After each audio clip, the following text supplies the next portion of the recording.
Welcome to the Health Revolution. Thank you for joining us. Now, as we all know, when we eat carbohydrates and fruit and sugars, it rapidly accelerates the amount of blood sugar in our system. Now, how much sugar, or more strictly speaking, glucose, should we have in our system? Well, the average healthy body has the equivalent of 2 teaspoonfuls of sugar in the form of glucose in the blood. Now, imagine you do something which you wouldn't normally do, like you have a glass of sweetened fizzy drink, or perhaps a large cake, or something like that. Now, how much does that actually affect your blood sugar? Does a cake or a fizzy drink increase it by 10%, 20%, 50%? What is it? Well, let me give you an example. In a can of fizzy drink, typically, there's up between 10 and 16 teaspoonfuls of sugar in there. In a slice of cake, there could be, well, perhaps half a dozen, who knows how many teaspoonfuls of sugar, maybe a lot more. So on average, you may find that that one temptational snack has raised your blood sugar not by 20% or 30%, but effectively by 800%. So it does go some way to explain the incredible rise of type 2 diabetes, which isn't, after all, a disease. It's simply a nutritional issue going on. And what happens is that the body is taking all this sugar, doing the best it can to cope with it. But after a while, the body says something like, I just can't do this anymore, and you develop insulin resistance. Then, if you're still not getting the message, the next step is full-on diabetes, when the body says, look, to protect this person's life, I'm going to shut things down and make you completely insulin resistant, and hence type 2 diabetes starts. Now, our guest tonight is Dr. Jerry Tennant from America. Now, I first came across Jerry probably around 30 years ago, when at that point my profession was in ophthalmic optics, and I flew to Houston to see various pieces of equipment and listen to people talk. And one of the people who attention I was first drawn to there was Dr. Jerry Tennant, because he did the initial work on the ophthalmic lasers. And then by chance, about 6 years later, I'm reading the most incredible book, also by Jerry Tennant, and here it is. It's called Healing is Voltage. And there's a companion, Healing is Voltage, Healing Eye Diseases, because Dr. Tennant is one of the very rare ophthalmologists in the world who is healing eye diseases, reversing blindness. And this, I believe, is incredible, because most people believe that once the eyesight is lost to macular degeneration or cataracts or glaucoma, that the only action is drugs or surgery, which might be able to perhaps slow the progress down. But as we're going to learn tonight, one can go far further than that by understanding the body on a cellular basis. So I'd like to welcome Dr. Jerry Tennant.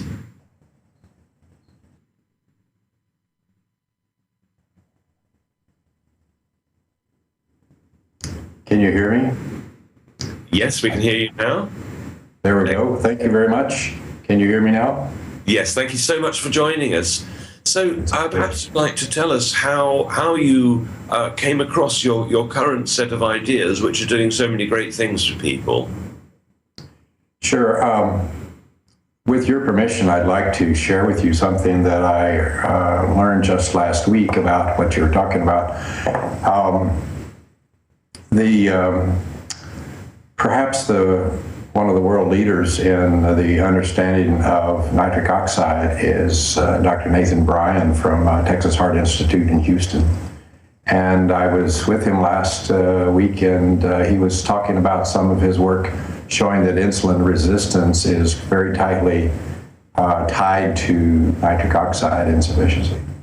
And of course, the level of nitric oxide that each of us has goes basically from very high when we're children, and once we pass about age 40, it becomes insufficient. And of course, nitric oxide then is not only tied to dilation of our vessels and thus circulation, but now we find that it is perhaps the critical factor in insulin resistance. So correcting nitric oxide appears that it may go a long way toward helping us rid this plague of type 2 diabetes. There's going to be a number of ways to get the nitric oxide, L-arginine or L-citrulline, various other ways. Is there a way that you would favor? Well, actually, it's been shown quite decisively now that L-arginine is often more harmful than helpful.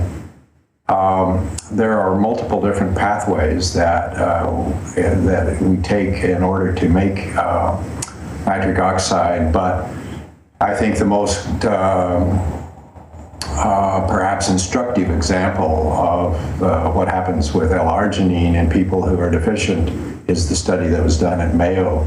They were giving people who had already had a heart attack either L-arginine or a sugar pill, and they had so many more heart attacks in the treated group than they did in the sugar pill group that they had to stop the study. Showing that in people who've already had heart attacks, at least, the L-arginine is harmful because instead of making nitric oxide, it makes nitric acid, which is toxic. So, of course, the way the body, as I mentioned, there are at least two different pathways. The way the body makes nitric oxide, one of the common ones is from the endothelium itself, and often that becomes dysfunctional and you can't make it. The other pathway involves actually the mouth. There are bacteria on the posterior portion of the tongue that do the first half of the metabolic pathway. So when you chew particularly green leafy vegetables, then it takes it halfway there, and then when you swallow it, stomach acid takes it the second half, and you are able to then make nitric oxide with that pathway. Now, Dr. Bryan has put together these tablets that you can just put on your tongue, and it has everything in it necessary to make nitric oxide. He's also developed the measurement stick, so you just, when you first get up in the morning, you spit on the end of this little stick, and it will show you what your nitric oxide levels are. So we'll talk more about, with your permission, nitric oxide as it relates to other eye diseases as well as general disease, but I just wanted to point out before I forgot it, this new finding that nitric oxide may turn out to be the critical step in insulin resistance. So, well, you asked me the question about how did I get started doing this. As you mentioned, I'm trained as an ophthalmologist, and one of the things I did as an ophthalmologist was the majority of the study for the laser that's used in LASIK surgery that's made by the manufacturer called Vissx. I did about 1,000 cases in the US and about 2,000 cases abroad. And I had a lot of fun doing that study, but unfortunately we didn't know that the laser wouldn't kill viruses. So I was treating a scar in this fellow who had scarred corneas. I was removing the scar with the laser, and I knew at the time that he had leukemia, but we didn't know that those viruses would be released from his corneal cells. And so they simply went through my mask and into my nose and into my brain. And I developed encephalitis, and also developed a bleeding disorder. And so basically what happened to me is that I got to where I could see a patient, know what was wrong with them, but I couldn't remember how to write a prescription. And in addition, I developed spastic movements. So That doesn't work very well if you're operating inside of somebody's eyeball and you have these spastic movements. And so for all those reasons, I had to quit work at the end of November in 1995. So I spent about 16 hours a day sleeping. I had 2 or 3 hours a day in which I could think clearly enough to understand a newspaper. And then like a light switch, it would go off and I couldn't understand it anymore. And so I asked my wife to take me to the best doctors we could find, and they just said, well, you have 3 viruses in your brain. We don't know what to do about it, so good luck. So basically, it became apparent to me that if I was going to get well, I was going to have to figure out how to do it, and I only had 2 or 3 hours a day of lucidity where I could begin to try to figure it out. So basically, that's how it all started and how I ended up practicing integrative medicine instead of just traditional ophthalmology. By the way, before I continue much further, I wanted to just make it clear that everything I say today is under the umbrella of my private expressive association, which is called Tennant Institute. As an MD, I'm not allowed to say things that are not standard of care medicine, but under the umbrella of my private expressive association, I can. And so everything I say today is under that umbrella. So, Clive, do you want me to continue, or do you have more questions to guide me at this moment? No, please continue, because I know that everybody wants to know how you cured yourself of that. Well, I got the idea that if I could figure out how to make one cell work, I could make them all work. Because in spite of the fact that cells of one kind look different from cells to cells of another kind, for example, a liver cell looks different than a heart cell or a brain cell, they actually all have basically the same component parts. And so I thought to myself, if I could figure out how to make one cell work, I can make them all work. So as I'm prone to do, I went out and bought several cellular biology books and began to read them, and which is something I hadn't done for about 30 years. And in each of the books, there would be either a sentence or perhaps a page devoted to the fact that cells are designed to run at a pH of 7.35 to 7.45. Well, for some reason that resonated with me. I didn't know a lot about pH. I knew it was basically acid-base balance, but that's about all I could remember from college chemistry. And so I started going down the path of understanding pH. What I came to understand was that if you have electrons going through a wire, that's called conductive electricity. And so if the switch is on, the electrons are moving. If the switch is off, they're not. But when you are dealing with a liquid, then you have other possibilities. Liquids can either be electron donors or electron stealers. And so in order to describe what's going on with the voltage in a liquid, the concept of pH was developed. pH stands for potential hydrogen, which basically what you do is you take a sophisticated voltmeter and you measure the voltage of the solution or the liquid. And by convention, if the solution is an electron stealer, you put a plus sign in front of the voltage. And if it's an electron donor, you put a minus sign in front of the voltage. So if you were to measure the voltage and it showed a pH of, or a voltage of plus 400 millivolts of electron stealer, that would be considered to be 0 on the logarithmic pH scale. Whereas if you measure minus 400 millivolts of electron donor, that's called a pH of 14. And if it's neutral, it's neither an electron donor nor an electron stealer, then it's called a pH of 7. So pH is just a logarithmic scale from 0 to 14 intended to describe the nature of the electronics of a liquid. Well, the next thing I realized was that when you talk about a pH of 7.35 to 7.45, a pH of 7.35 is a synonym of minus 20 millivolts, and pH of 7.44 is a synonym of minus 25 millivolts. So thus I came to understand that cells must have, be an electron donor state between 20 and 25 millivolts to work correctly.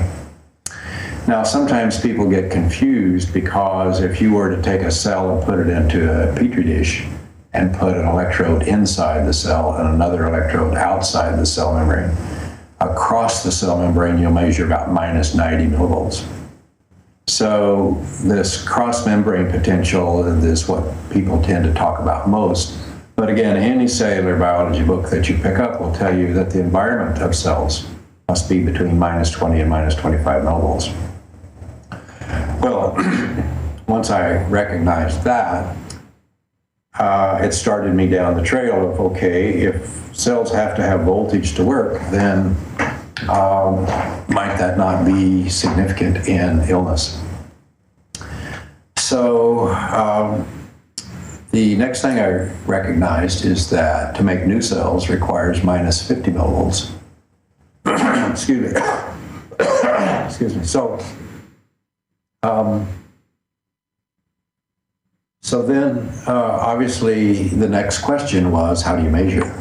And I found out that the first person to use modern electronics to measure acupuncture meridians was Dr. Nakatani in Japan, who published his work in 1951.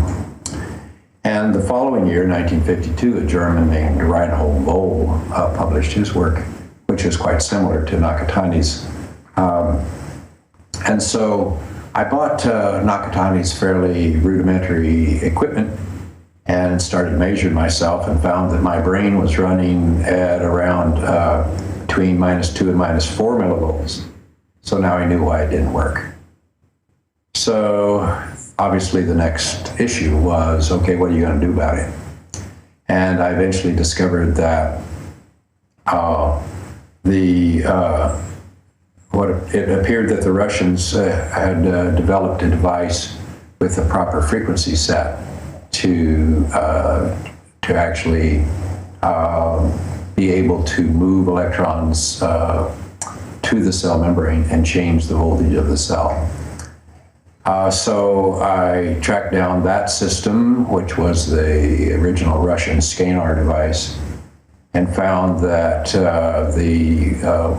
the doctor who had brought that to the West was Zulia Velieva Frost, who lived in London at the time, and that she was going to give a course in San Francisco, her first American course, about 3 days later, and so I joined her there, and that began my journey. It is of some interest, I think, to recognize I've since discovered that the same waveform is in a device I was able to see in a museum in the U.S. That was invented in the late 1800s.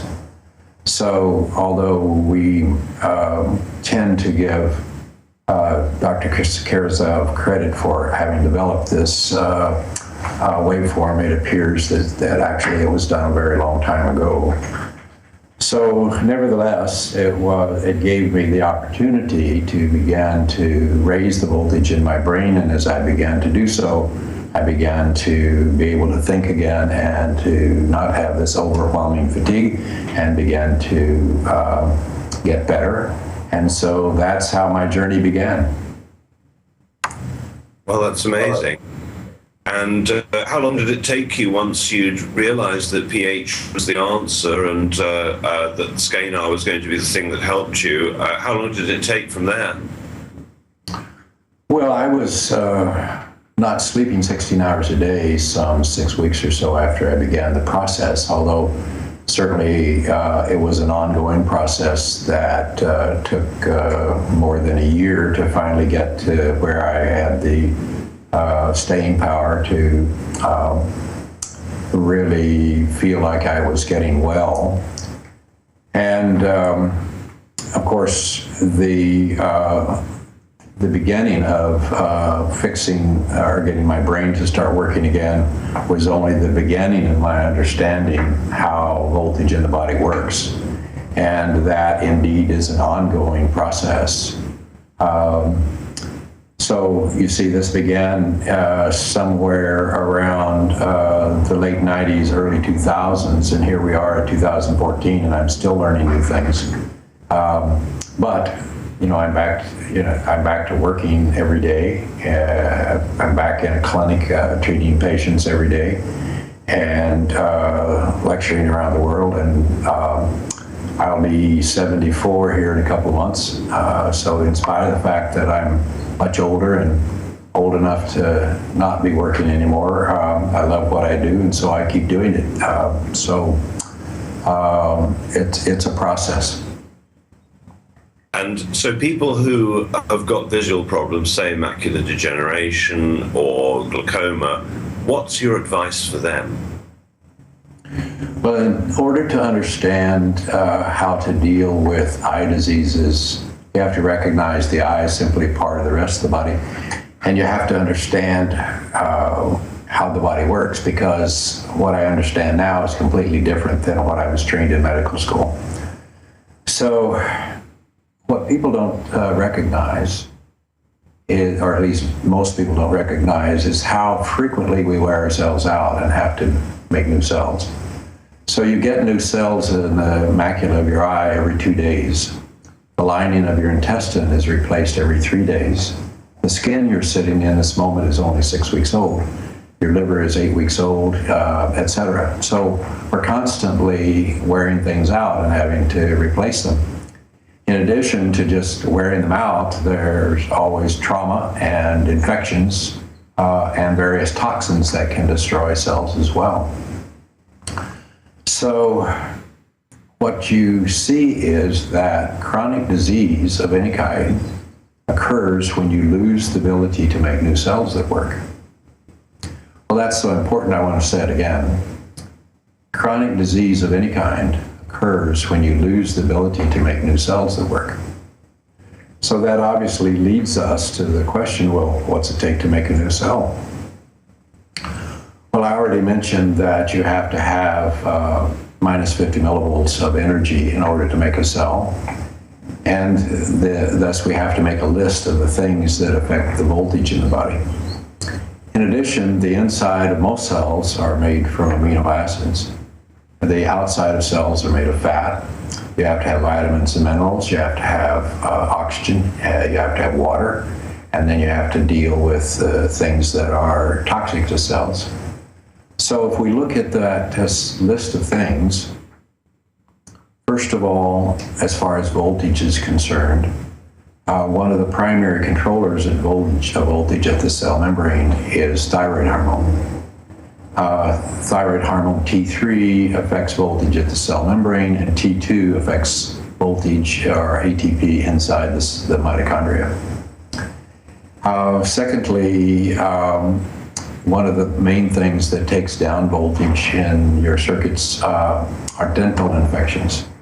Dental infections produce such amazingly severe toxins that they can easily take down the voltage and consume most of the voltage in almost any circuit in the body.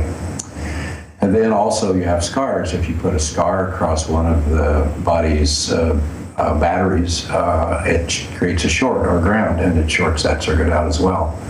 And finally, if you have a liver that's clogged up with bile that's congealed, it's not able to remove toxins, and since all toxins are electron stealers, it drops your voltage.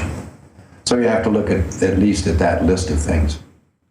As far as the inside of cells, I mentioned that most cells, the inside of cells, are made of amino acids.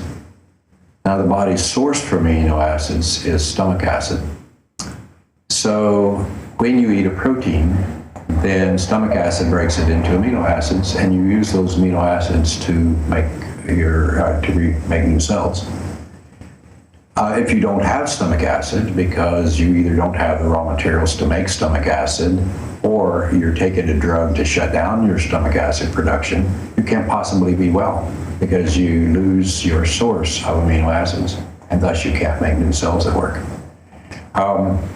Making stomach acid requires 5 things: the vitamin B1, iodine, zinc, salt, and the voltage to use it. So what you see is that a large portion of our population is deficient in most of those things.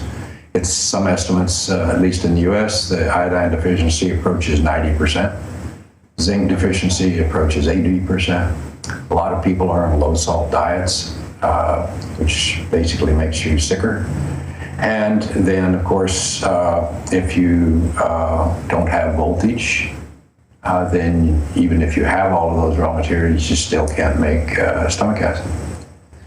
The other thing one must remember is that nerve cells are 50% cholesterol by weight.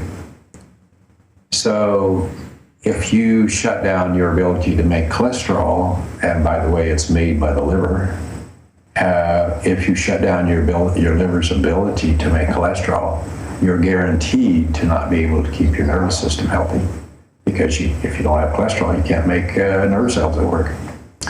So we've already mentioned something that's quite common, at least in the US, and that is for people to be on proton pump inhibitors for their stomach and to be on statin drugs to shut down their liver's ability to make cholesterol. And then we wonder why we are the sickest, most depressed society on the planet. So then you have to have vitamins and minerals. And the ability of vitamins and minerals to pass the cell membrane is controlled by fulvic. That's spelled F-U-L-V-I-C, fulvic. And fulvic works hand in hand with its companion called humic. So humic and fulvic acids are quite essential in order to have the vitamins and minerals you need for the cells to work. And then next you have to have oxygen. Well, first of all, the amount of oxygen that will dissolve in water is dictated by the voltage of the water. So if I take a glass of water and stick a tube in it and start bubbling oxygen into it, the amount of oxygen that will dissolve is dictated by the voltage. So if I raise the voltage of the water, more oxygen goes into solution. But if I lower the voltage of the water, oxygen comes out of solution. And we'll pick up that thread and discuss what else happens when you lose oxygen. But what you see is that cells that have low voltage, for whatever reason, will simply have decreased amounts of oxygen. So they have a difficult time functioning and or making new ones. The other component part of having adequate oxygen for your cells is what most people think of simply as circulation. Circulation is basically, do you have blood flow through your vascular tree and through your arterioles in order to bring oxygen to the cells? Well, the dilation of arterioles is under the control of nitric oxide. And as I mentioned earlier, if you don't, nearly everyone past 40 is deficient in nitric oxide, which is another way of saying most everybody past 40 begins to have more and more trouble with their circulation. So even if you correct the voltage in cells, if you don't correct nitric oxide, there's no oxygen in the neighborhood to dissolve in the cells, even though they might be capable or have a capable voltage level. So oxygen has this two-pronged control. You must fix the voltage and you must fix the nitric oxide levels. Then finally, water inside the cell is no longer H2O. It's been shown at the University of Washington that water inside cells is actually in the fourth state of water, which is H3O2.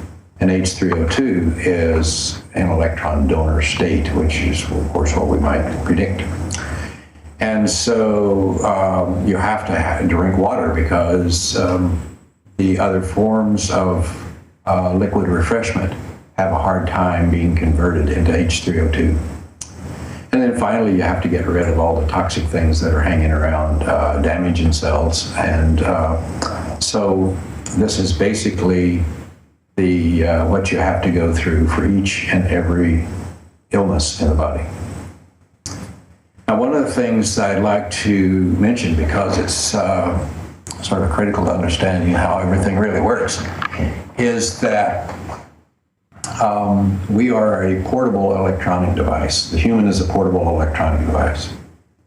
And anyone will recognize that for a portable electronics device to work, you have to have a battery system. Now, one of the keys to understanding this is to understand piezoelectricity. That funny word means that when you stress an object, it emits electrons. So for example, if you take a piece of quartz and you squeeze it with a pair of pliers, then it emits electrons. Well, it turns out that our muscles are piezoelectric. So every time you move your muscle, so as I move my elbow like this, I'm generating voltage. The other piece of the puzzle is that our muscles are rechargeable batteries. And so each organ in the body has its own battery pack. And that battery pack is a stack of very specific muscles. So our muscles, as you know, go from horizontal diaphragm to horizontal diaphragm. So we're talking about base of the foot, ankle, knee, hips, diaphragm of the body, top of the chest, and the floor at the base of our skull.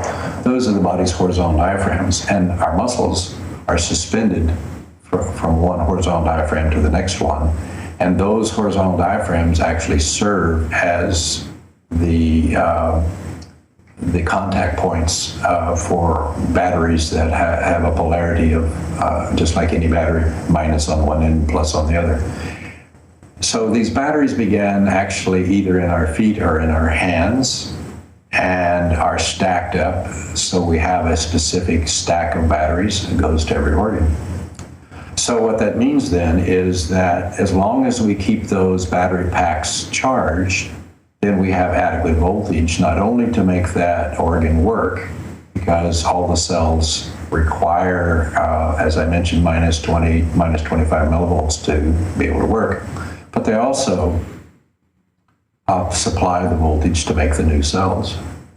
So what you will find is if you measure the voltage in these battery packs and or the associated organs in chronic disease, it's essentially always low. And that's one of the keys.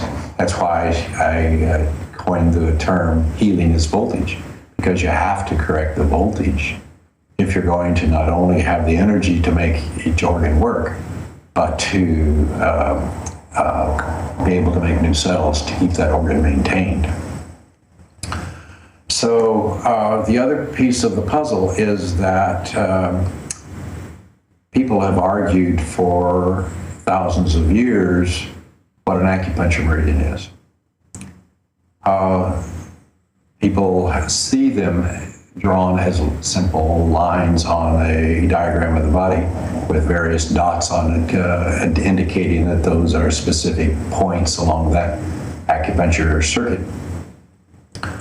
Well, my theory is that the acupuncture meridians are actually the stocking of fascia that surrounds each muscle.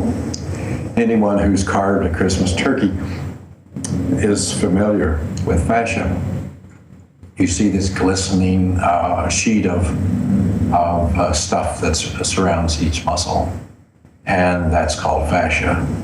Well, one of the interesting things about fascia is not only does it surround every muscle battery like a stocking, but fascia is known to be a semiconductor.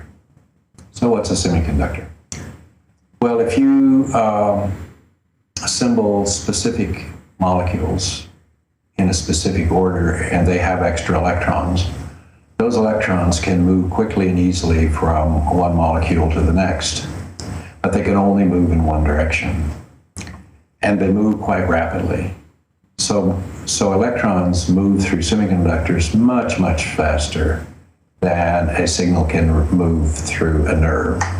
And therefore, the fascia around our muscle batteries are, in my view, the acupuncture meridians. So a meridian is not a wire. It's not a nerve. It's not any other device. It's simply the stocking of fascia that surrounds our muscle batteries.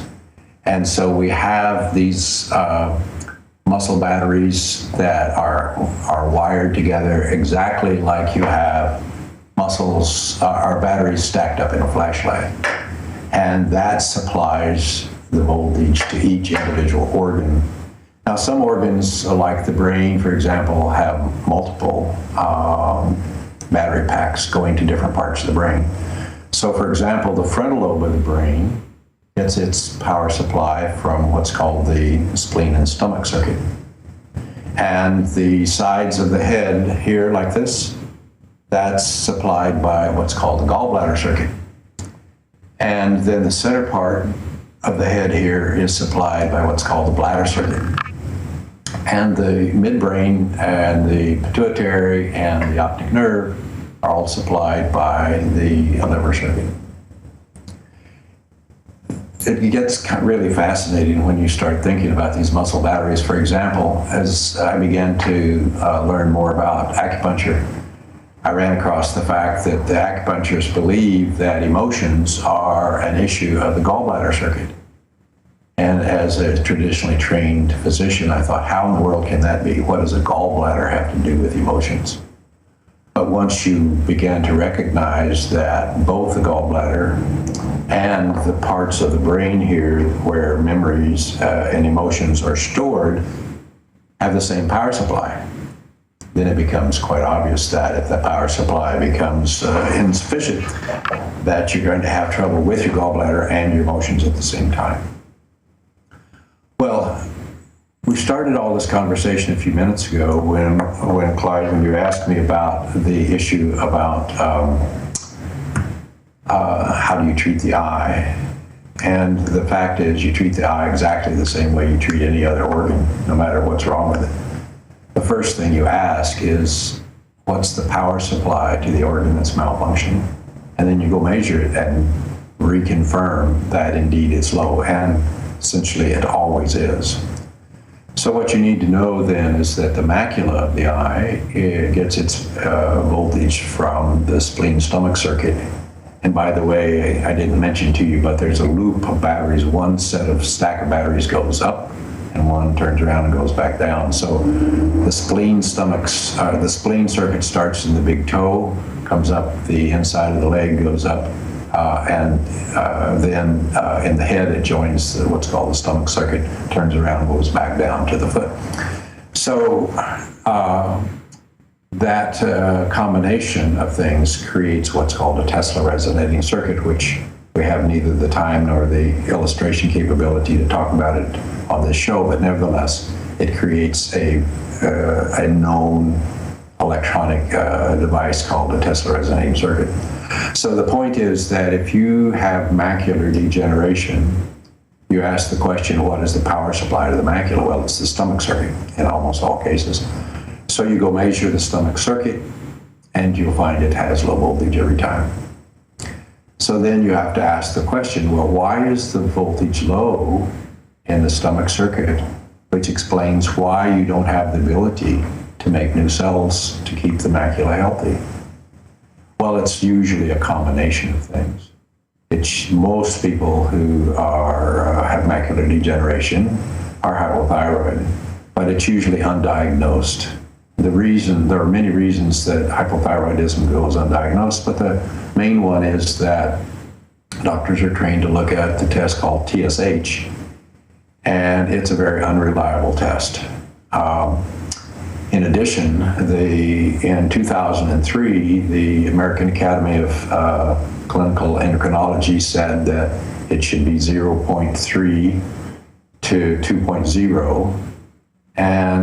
But still, each day when I get a lab report in and I measure the TSH, it says that anything that's below 4.6 is okay. So the lab tests are 10 years late updating their normals. So, for example, if your test comes back 4.0, your doctor will tell you your thyroid's fine, but it's not fine. 4.0 is twice the 2.0 that it should be. And then there's another problem with thyroid care, and that is that that the active form of thyroid hormone is T3 at the cell membrane and T2 at the mitochondria. But doctors either measure TSH by itself or TSH and T4, but T4 has to be converted to T3. And to convert from T4 to T3 requires iodine, selenium, zinc, progesterone, cortisol, glutathione, and vitamin C. And if you're deficient in one of those, instead of making T3, you make a fake hormone called reverse T3. Well, doctors almost never measure those things. And so you can have a completely normal TSH, even with the updated normals, and still be 80% deficient at the cell membrane level. So unless you measure T3 and reverse T3, you don't really know what's going on with the thyroid. And what you'll find is that most people who have hypothyroidism or have macular degeneration are hypothyroid. The other thing is that I mentioned that dental infections put out such severe toxins that they take down the acupuncture voltage. So it turns out that, as I mentioned, the power supply to the macula is primarily the spleen stomach circuit. And the teeth that are on that circuit are upper molars and lower premolars. And so if you measure those teeth carefully, you will almost always find that there's decay either under a filling or a crown, or worst of all, they have a root canal in one of those 8 teeth. Then that's going to take down the circuit and contribute significantly to their macular degeneration. And usually, if you find a tooth that's down, that is infected. If you go down and follow that circuit all the way to the foot, you'll find there's a scar across that circuit. So what commonly happens is that somebody falls off their bicycle when they're 6 and they get a scar across that circuit, which grounds it out and reduces its voltage. And since each tooth contains a pump that pumps fluid from inside the tooth to inside the mouth to prevent it from getting infected, it drops the voltage enough that that tooth tends to get decay. So you get a filling.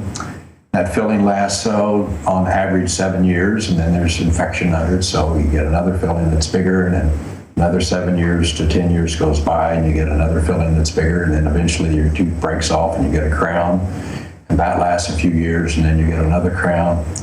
And so by this time, you are approaching the age in which we began to see macular degeneration, which, by the way, is harder to define. Through the early part of my career, you never saw macular degeneration except from people that were, say, 65 and older. But by the end of my career in ophthalmology, we were starting to see macular degeneration in people down in their 40s. And of course, now we understand why, because they were having all of this dental work done, and with the addition of fluoride into our food supply and into our water supply and into our dental toothpaste, etc., people became more and more hypothyroid because fluoride shuts down thyroid function. And so for all these reasons, we began to see younger and younger people having macular degeneration. And of course, the other thing that happened is that to make nitric oxide, you have to have stomach acid that works, and people became more and more deficient in iodine, zinc, etc. And you have to eat green leafy vegetables. And there are so many people that the only green leafy vegetable they ever eat is lettuce on a cheeseburger. And of course, the lettuce has the nutritional complement of eating newspaper. So the point is that you have all of these various functions going on that are keeping you from making new macular cells. And one has to address them all. So what we did was that we've figured out a way. First of all, one of the things that I did when I was responsible for all of the scanner training in the US is that over time I felt like I had figured out different frequency sets that would work even more efficiently than the Russian frequency set. and eventually put them into a device that I call the biomodulator.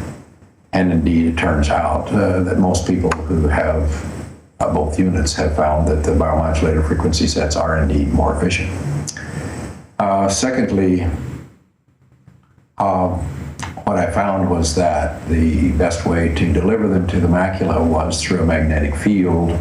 So we developed a device that plugs into the biomodulator called the biotransducer.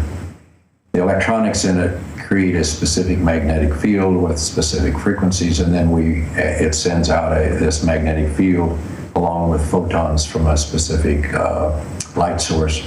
And then we modulate the frequencies from the biomodulator onto that, so the person holds it up to their eye like this, and that puts the magnetic field and puts electrons directly into the macula at the appropriate frequency so that the energy is transferred. So we take care of, on the short term at least, putting voltage directly into the macula and raising the voltage, but simultaneously we are correcting the nitric oxide levels to be sure that the circulation becomes adequate to bring oxygen into the neighborhood, and in addition to be sure that oxygen is available, we're also now using hyperbaric oxygen. And so by correcting the voltage and the availability of oxygen, we have corrected some of the problems. To correct the others, we began the process, of course, of fixing stomach acid, fixing liver and gallbladder, fixing fulvic acid levels. We have the ability to measure all of the vitamin and mineral deficiencies using a spectrophotometer. And thus, we simply supply to the body everything it takes to make new cells. So we deal with voltage inside of the cells, vitamins, amino acids, and cholesterol. Outside of cells, fats, fulvic for vitamins and minerals, the oxygen, which is both voltage and nitric oxide, and water in the appropriate form. And then we began the process of detoxing to get rid of the toxins that damage things. So does it work? Well, we have an amazing device that's developed in Germany called the Heidelberg OCT, which basically allows us to take what's sort of an MRI scan of the macula. And its reproducibility is 1 micron. It's an amazing technology that's, when you think about reproducibility at 1 micron, that's incredible. But we start with a patient on usually the first of the week, and we treat him for 4 days and then reevaluate him. And what we've found is, I think we've had 2 people that we were not able to prove within those 4 days that we could reverse their macular degeneration, or at least start the process. That is to say that the follow-up testing, the hard tests, were better than they were 4 days before that. And so if we find that indeed that my system works, then we encourage them to get their own equipment and continue the process of reversing their problem at home and maintaining it. And so that's kind of how we treat macular degeneration. Glaucoma, on the other hand, is interesting because it has a different power supply. The power supply of the optic nerve is the liver circuit, not the stomach circuit. And this brings us back to what glaucoma really is. I was trained that glaucoma was a problem of too much pressure in the eye as it related to circulation in the eye. That if the pressure came too high, it shut down the circulation, and therefore the optic nerve would have nerve fibers die. Well, it turns out it's not really that way at all. It's really an issue of that the glaucoma occurs at any pressure level when you lose the ability to make new cells in the optic nerve. If you stop and think about it a minute, that's a totally different description of what glaucoma is.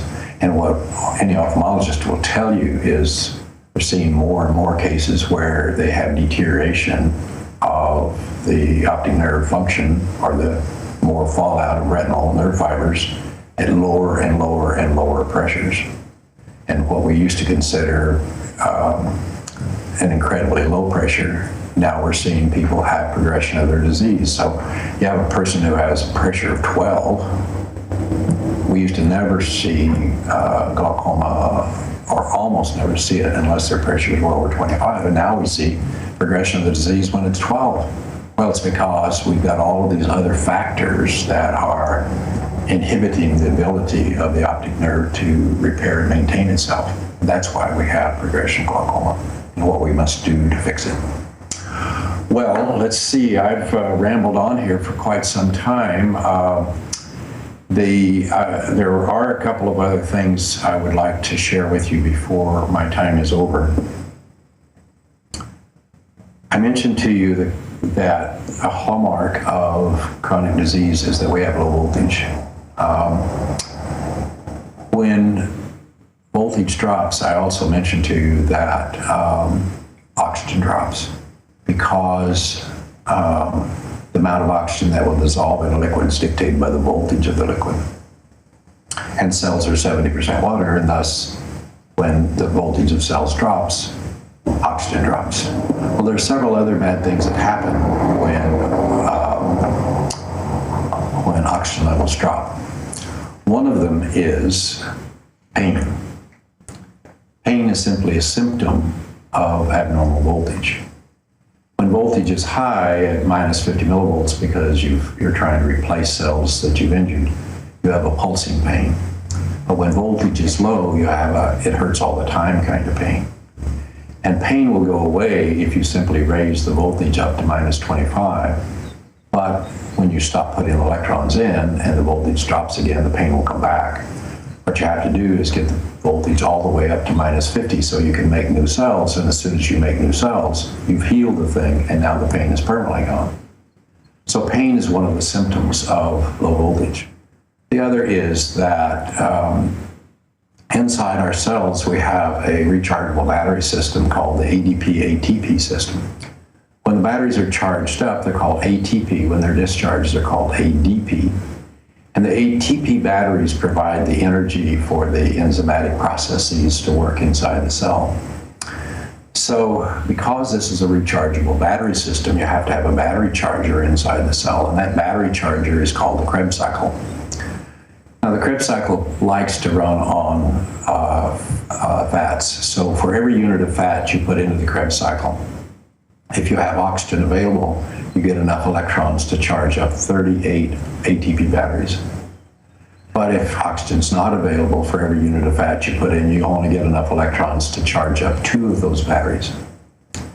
So what you see is, as oxygen levels drop, the efficiency of the body goes from basically 38 miles to a gallon to 2 miles to a gallon. So our bodies become very, very inefficient and thus very tired. And so that creates a problem. Well, there's another problem, and that is, as voltage continues to drop, we have less and less oxygen. Each human contains perhaps 1 trillion bugs of various kinds, but they're suppressed by oxygen. But as oxygen levels drop, these bugs wake up, and the first thing they want to do is have lunch, and they want to have you for lunch. Well, since bugs don't have teeth to take a bite out of cells, they put out digestive enzymes to dissolve the cell membranes so they can get the nutrients out. So while you have bugs sitting on your tonsil having a picnic, they're having a good time, but of course you're feeling terrible, because those digestive enzymes not only are destroying cells locally, but they get in your bloodstream and go all over the place doing damage. So the problem is, or one of the problems is in understanding this, is that as voltage and oxygen levels drop, bugs begin to shed their cell membranes. And so they become cell wall deficient organisms. Well, it's the cell membrane that tells the immune system to make your fever go up, to make your white count go up, to make you have more neutrophils percentage-wise, etc. So all of the signs of infection do not occur when you have cell wall deficient organisms. And as voltage gets worse and oxygen gets worse, you get more and more cell wall deficient organisms. And so we physicians don't recognize that there is an infection. And of course, since most antibiotics only work against cell membranes, even if we gave you antibiotics, they don't work.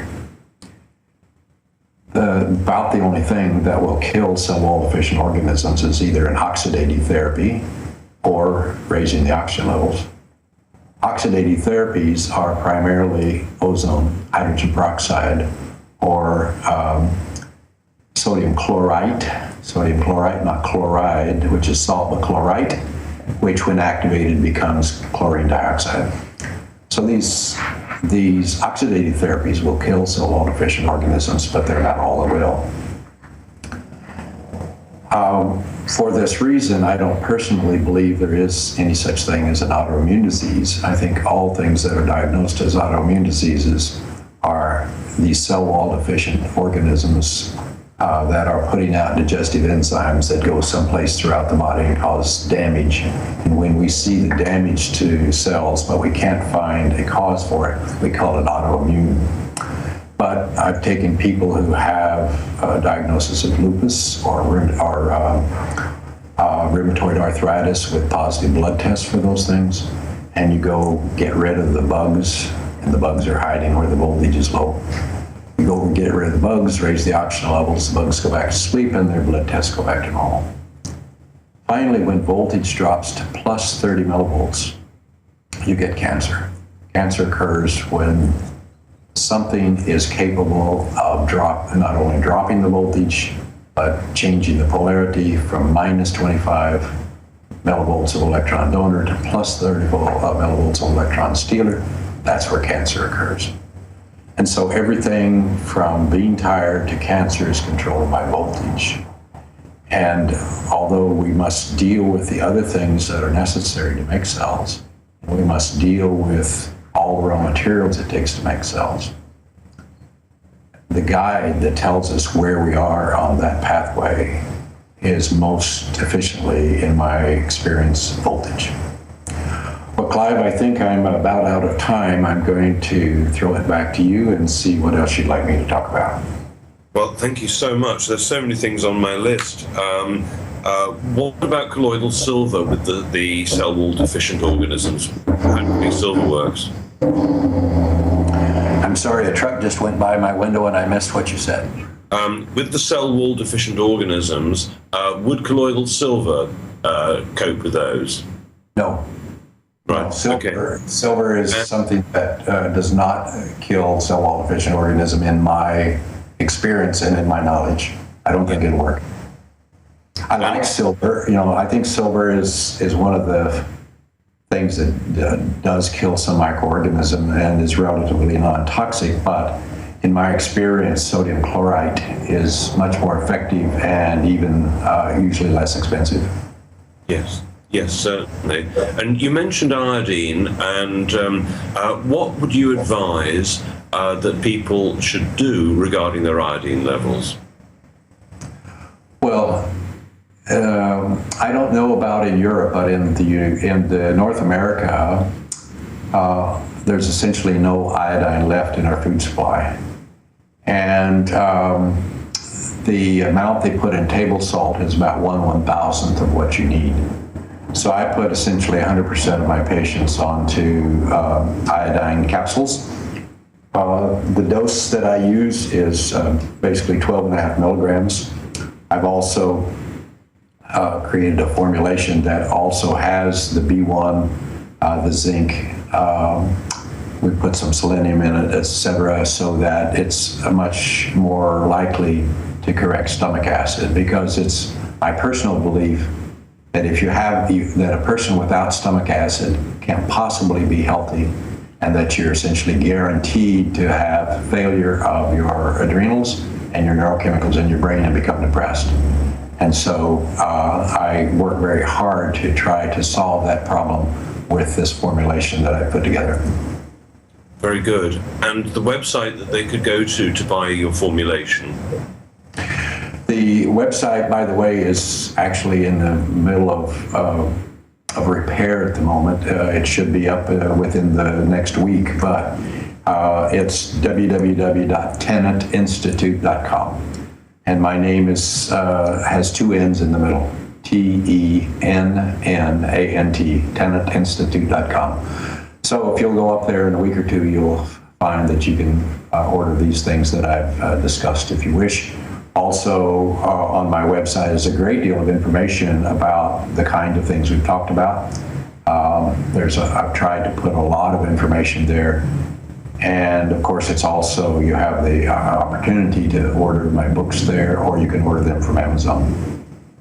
Right. Well, that's brilliant. I hope perhaps you might consent to coming on for another show, to do, so to speak, part 2, where we could go into this in more detail. But for today, we are indeed out of time. Thank you so much for joining us. It's been fascinating, and I can't say enough about the work that Dr. Tennant does, and urge you all to read Healing is Voltage. It's an amazing and eye-opening book, which we all need the knowledge about. So thank you so much for joining us, and we'll look forward to seeing you in the next episode. Cheerio. Bye.